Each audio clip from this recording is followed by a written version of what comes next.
Çok ilginç bir görüşme bence. Gene bütün normları yıkan bir görüşme. Normal zamanlarda bir devlet başkanı bir ülkeye gittiğinde önce işte karşılanır törenle. Sonra bir basın açıklaması yapılır, sonra toplantı yapılır. Görüşmeden sonra da yeniden bir basın toplantısıyla bazen sorulu, bazen sorusuz ama sonuçta bir açıklama yapılır. Biz bu görüşmenin içeriğini X'teki paylaşımlardan öğrendik. Yani Twitter hesaplarından öğrendik. İşte Trump'ın paylaşımı var, Barack'ın paylaşımı var. Amerika'nın Türkiye Büyükelçisi ve Suriye özel temsilcisi. İşte Suriyeli bazı yöneticilerin paylaşımları var. Bunlardan biz içeriği öğrendik. Bunun dışında bir bilgi yok. Bir de fotoğrafları Donald Trump paylaştı. Benim dikkatimi en çok çeken Trump'ın oturduğu, El-Şar'ın ayakta durduğu. Yani sanki baba oğul ziyareti falan diye yorumlayanlar oldu. Hani sonuçta iki devlet başkanının karşılıklı oturuyor olmaları ve bayrakların olması gerekirken bu fotoğrafta hani bu ziyaretin böyle bir ziyaret var. Ama yani çok önemli de değil. Amerikalılar korkmayın, yani böyle bir ortada bir ziyaret oldu. Bence bu ziyaretin en önemli sebebi El-Şara'nın PR derler ya, kamuoyunu kazanma çalışmaları.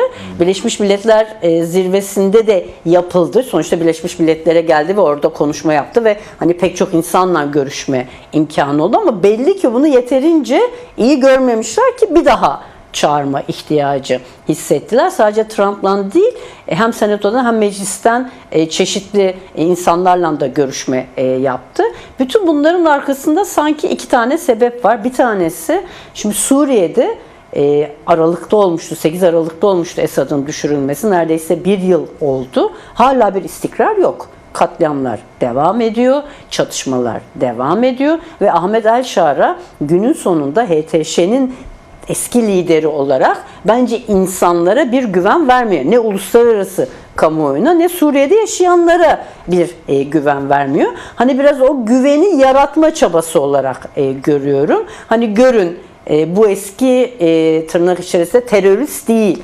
Yeni birisi, yeni bir siyaset adamı. Hani siz de görüşmelerinizde bunu fark edin gibi bir amaçla Amerika Birleşik Devletleri'ne çağrıldı. Çünkü şu anda Suriye'deki hani pek çok önemli olaylardan bir tanesi Sezar yaptırımları. 2019 yılında konulan bu yaptırımlar Suriye ile direkt çalışanlar değil, aynı zamanda Suriye ile uzaktan dolaylı olan çalışanlara bile yaptırım kararı verdiği için hiçbir ülke uzun bir zamandır galiba Rusya ile İran hariç, yanlış hatırlamıyorsam, Çin'den emin değilim. Bunlar herhangi bir ticari alışverişte bulunamadıkları için Suriye'ye gerekli olan ekonomik yardım yapılamadığı için bu ciddi bir sorun.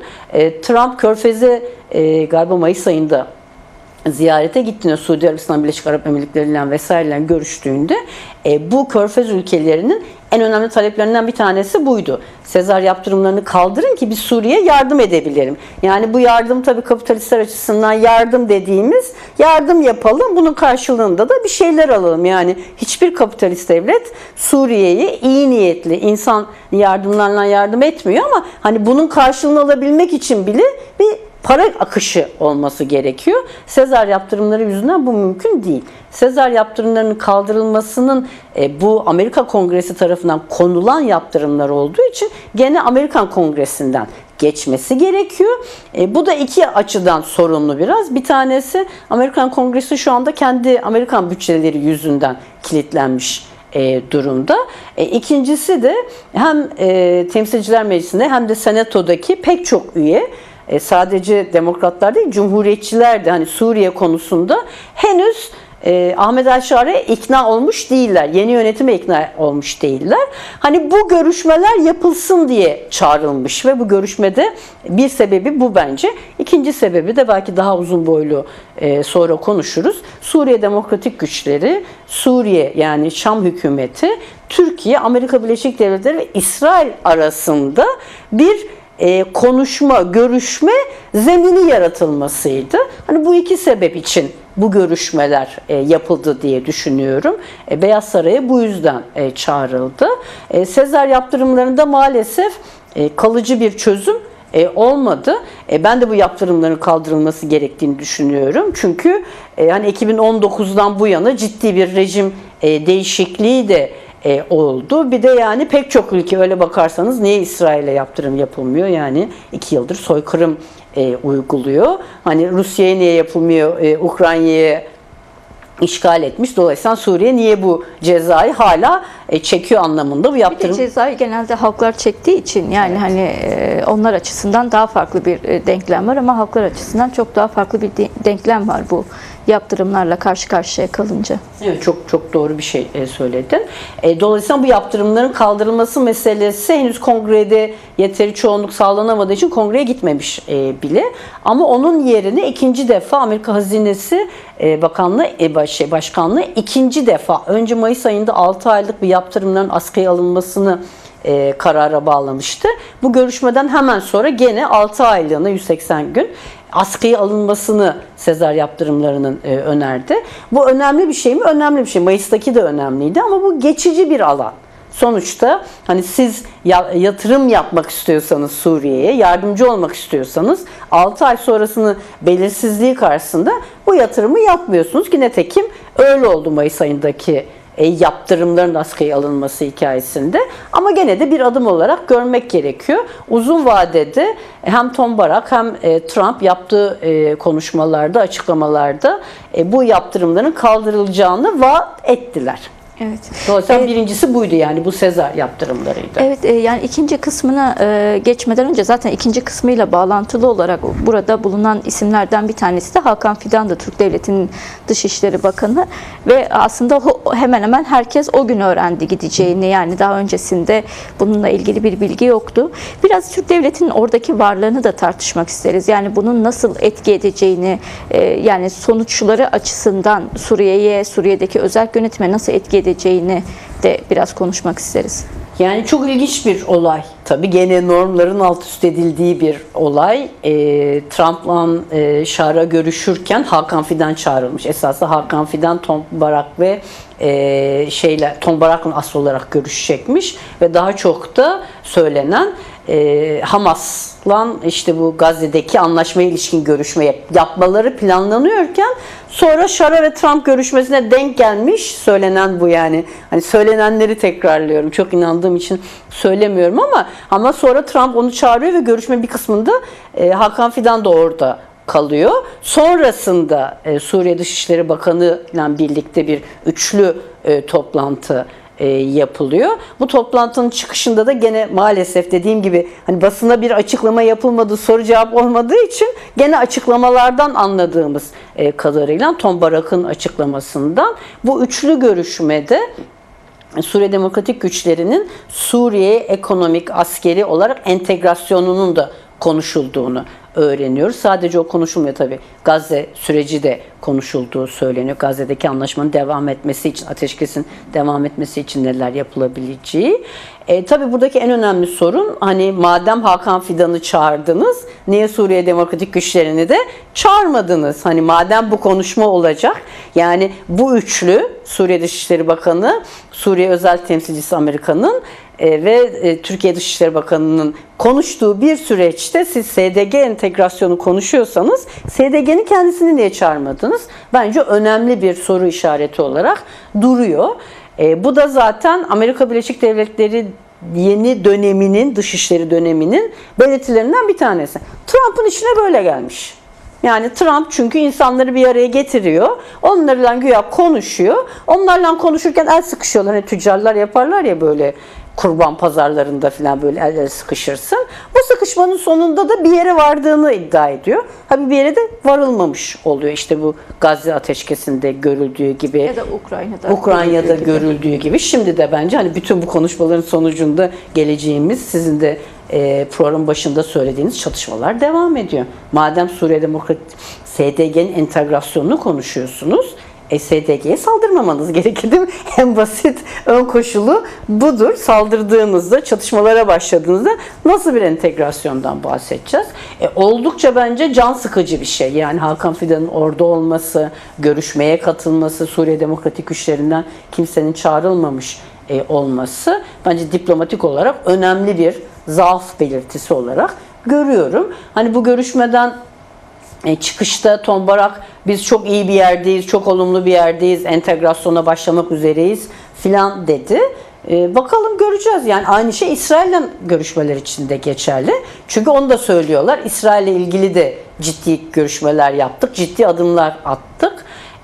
İsrail biliyorsunuz 8 Aralık'ta Esad'ın düşmesinden beri pek çok defa Suriye toprak... Binin üzerinde herhalde saldırı gerçekleştirdi. Evet, çok yüksek bir rakam. Hem saldırı gerçekleştiriyor, hem toprak işgal ediyor, hem de Dürzülerle olan her türlü çatışmada ben buradayım mesajı vererek politik olarak da müdahale ediyor. Trump ise İbrahim anlaşmalarını El Şara'nın da imzalaması için baskı uyguluyor. El Şara da Washington Post'ta yaptığı röportajda çok net bir şekilde bunun mümkün olmayacağını söylüyor. Yani 8 Aralık'tan önceki en azından sınıra geçsin. Zaten öncesinde de bir işgal var. Golan Tepelerinin vesairesi. Hani diyor ki oralara da karışmıyorum ama en azından 8 Aralık'tan bu yana işgal ettiği topraklardan çekilsin ki görüşmeler başlasın. Ama siz gene Barack'la Trump'a baksanız İsrail konusunda da çok olumlu adımlar atılmış. Ne adımı atılmış biz bir şey göremedik. Evet. Yani o konuda zaten hemen ardından, o görüşmenin ardından Barak Mazlum Abdi ile de bir görüşme, telefon görüşmesi gerçekleştiriyor. Aslında bu konuda dediğiniz gibi böyle daha olumlu bir hava estirilse de sonrasında çatışmalar hem Kürt mahallelerine dönük hem yine Dürzi mahallelere dönük çatışmalar da gündeme geliyor. Ortada aslında bir blokajdan da bahsedebiliriz. Yani dışarıda hızlanan bir diplomatik görüşme trafiği var ama içeride yeniden çatışmaların eşiğine gelen bir Şam yönetimi var. Biraz Şam'ın bu konuda yani hem özerk yönetimle entegrasyon meselesinde belli bir yere gelmişken tekrar başa dönme tehlikesi yaratan adımlar atması, bu tür çatışmaların sınırına gelmesi hem de toplamda bir kaostan kurtulma yönlü bir adım atamamasını siz neye bağlıyorsunuz? Nasıl bir blokajı var Şam'ın? Ya Şam hükümetinin, yani Şara hükümetinin geçici devlet başkanı, bu arada bunun altını çizmek gerekir. Devlet başkanı falan diyoruz ama öyle değil. Geçici devlet başkanı kendi kendini atadı, kendi kendine yöneticiler seçti, kendi kendine tırnak içerisinde bir geçici yönetmelik gibi filan bir şey hazırladı. Anlaması gereken şey, bence aynı zamanda Türkiye'nin de anlaması gereken şey, Suriye'de bir istikrar olacaksa, Suriye'de yerleşik bir yönetim olacaksa bu Suriye demokratik güçleriyle anlaşarak olabilir. Çünkü Suriye'de Esad dönemindeki o işgal döneminde, o çatışma döneminde, o savaş döneminde en sağlam yönetim biçimini oluşturan, askeri olarak güçlü olan, bürokratik olarak, hani bürokrasi olarak, eğitim anlamında, sağlık anlamında ve buna benzeyen işler anlamında en oturmuş bölge Rojava yönetimi. Yani Kuzey ve Doğu Suriye özerk yönetimi. Şimdi siz bunların deneyimlerini paylaşmadan, buradaki gücü ortak bir yönetime dönüştürmeden bence zaten Suriye'de bir istikrar elde etmek mümkün değil. Yani konuşuluyor ya, işte bu sınır kapılarının ve işte bazı petrol yerlerinin ve limanların devredilmesi. Kime devredecekler? Yani şu ana kadar maalesef Şam hükümeti kendine ait bir bürokrasi oluşturamadı. Güçlü bir ordusu yok. İşte zaten hep sık sık söyleniyor ya, işte Alevilere katliam yapılıyor. Oradaki yerel milisler, işte paramiliter güçler. Senin ordun varsa bunların olmaması gerekmiyor mu? Senin bunları engellemen gerekmiyor mu? Hani oradaki Alevilere katliam yapıldığında biliyorsunuz Suriye Demokratik Güçlerine çağrı yapıldı. Gelin müdahale edin askeri olarak diye. Dürzülerde katliam oluyor. Gene paramiliter güçler, gene yerel milisler. Şimdi aynı şey söyleniyor. Şimdi demek ki güçlü bir ordunuz yok. Güçlü bir bürokrasiniz yok. Güçlü bir yönetiminiz yok. Siz böyle bir merkezi yönetiminiz yokken hani eldeki güçle, entegrasyonla, uzlaşmayla, anlaşarak bir çözüm üreteceğinize sürekli olarak aynı şeyi söylüyorsunuz. Kendinizi feshedin, kendinizi dağıtın, gelin orduya katılın. Hangi ordu? Yani kendinizin güçlü merkezi bir ordusu yok ki. Hani şu anda güçlü olan, etkili olan, başarılı olan bir yerel yönetim var.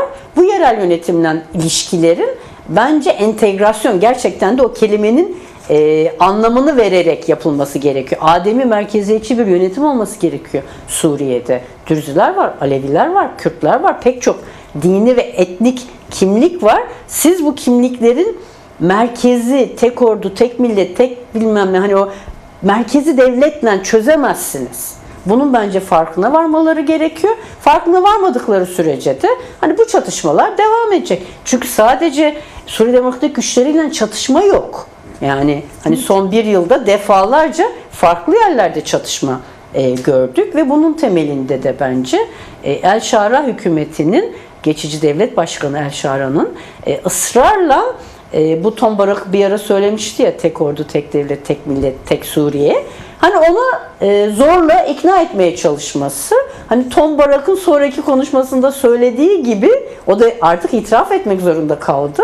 Federatif bir yönetim olması gerekiyor. Bence hem Türkiye'nin Suriye bütün müdahalelerinde artık Tombarak gibi düşünmesi gerekiyor. Hem de El Şara'nın da artık Tombarak gibi düşünmesi gerekiyor. Ben şöyle bir umuda da sahibim. Hani belki de Beyaz Saray'da bunlar da konuşuldu, yani hem Hakan Fidan'a, hem Suriye Dışişleri Bakanı'na, hem El Şara'ya belki de bunlar söylendi. Çünkü IŞİD'le mücadele konusunda başarılı olan Suriye Demokratik Güçleri, hani şeyler değil. Dolayısıyla bunları ihmal ederek, geri plana atarak bu çözümün olması mümkün değil. Suriye'de bir istikrar sağlanamaz. Evet. Yani sizin de bahsettiğiniz gibi aslında böyle bir tablo varken Türk Devleti'nin de aslında buradaki rolünü de belki biraz tartışabiliriz. Çünkü bu konuda mesela Hakan Fidan'ın defalarca Suriye'ye gidip görüşmeler gerçekleştirdiğini biliyoruz. Yine İbrahim Kalın'ın da belli görüşmeler gerçekleştirdiğini biliyoruz. Biraz hani onlar açısından da Türkiye'de bir barış ve demokratik toplum süreci var. Bir yandan bu yürütülmeye çalışılıyor ama bir yandan da burada da bu konuda aslında Şam yönetiminin bu istikrarsızlığa sebep olan politikalarında ısrar edilen bir tablo var. Buna ortaklık edilen, bu konuda biraz da akıl veren bir yaklaşım söz konusu Türk Devleti açısından. Ya bu ilk girişte de ekonomistten yani Türkiye'de geçmek istiyorum. Şimdi iki kutuplu dünyaya gidildiğinde Türkiye gibi bölgesel güç olmaya çalışan ama iki kutba da ilişkilerini, hem ekonomik hem askeri ilişkilerini sürdürmeye çalışan ülkeler açısından bence zor bir gelecek bekliyor. Yani hem Çin hem Amerika Birleşik Devletleri, ama daha çok Amerika Birleşik Devletleri Türkiye'nin artık bir kutupta durmasını isteyecek. Bu işte Rusya ile ilişkili, Ukrayna üzerinden, özellikle Ukrayna Savaşı'nın ilk yıllarında Türkiye'nin arabuluculuk rolü oynamaya çalışması filan Amerika Birleşik Devletleri içerisinde, tırnak içerisinde tahammül edilmişti. Ama bu noktadan sonra ben tahammül edilmeyeceğini düşünüyorum. Dolayısıyla Türkiye'nin yeni bir strateji belirlemesi gerekiyor. Yani ya Amerika Birleşik Devletleri ile birlikte siyaset yapacak ya Rusya'yla ve Çin'le birlikte yapacak. Ben artık arada kalınacak ülkeler olunamayacağını düşünüyorum ki örneğin İsrail böyle bir ülke değil. İsrail işte Amerika Birleşik Devletleri'ne hem ekonomik hem askeri olarak son derece bağlı ve karşılıklı sürekli iletişim içindeler. Dolayısıyla Türkiye'nin de böyle bir sürece geçmesi gerekiyor. Şimdi bu süreç Suriye'de yapacakları konusunda da bence bize fikir verebilir. Nasıl fikir verebilir? Eğer Rusya ve Çin'le ilişkilerini sürdürmeye devam edecekse hani bu Suriye'deki varlığı bence çok ciddi bir problem haline gelmeye başlayacak. Çünkü Amerika Birleşik Devletleri ne Suriye'den, ne Irak'tan, ne de başka bir Orta Doğu'daki ülkeden kendi hegemonyasını geri çekmek istemiyor. Yani Orta Doğu onun açısından Amerika Birleşik Devletleri'ne bağlı bir alan.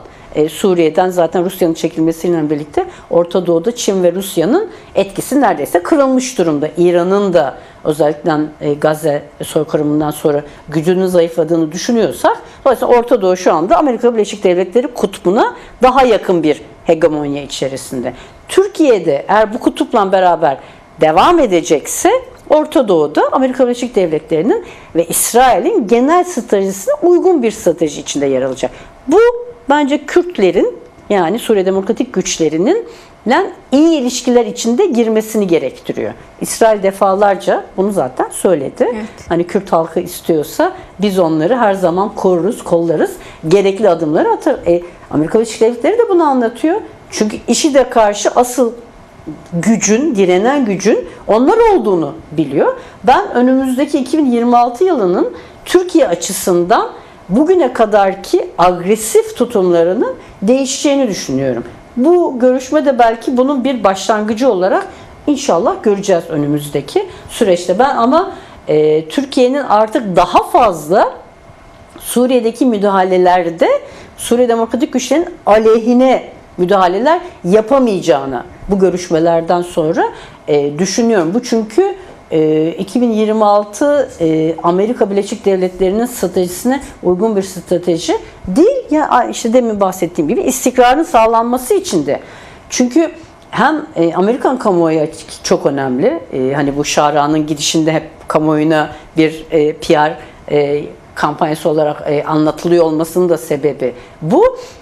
Şöyle Şara günün sonunda cihatçı, Suriye Demokratik Güçleri işte özerk yönetimse kadınların da mücadelede ön planda olduğu seküler, mücadeleci bir örgütlenme. Dolayısıyla ikisi arasında tercih yapılması istendiğinde her zaman için ben Suriye Demokratik Güçlerinin tercih edileceğini, yani özerk bölgenin tercih edileceğini düşünüyorum. Hani böyle bir 2026'da neler olacak konusunda yapılan tahminlerde hep çok sık söyleniyor. İlham Ahmet biliyorsunuz önemli bir kadın diplomat ve bence önemli bir güç. Hani Birleşmiş Milletler'de konuşma yapması beklenen bir 2026'ya giderken ben hem Hakan Fidan'ın hem Türkiye yöneticilerinin biraz daha tonlarını değiştireceklerini düşünüyorum ki ben son 2-3 aydaki tonlamada da hafif bir değişiklik olduğunu kendi adıma hissediyorum.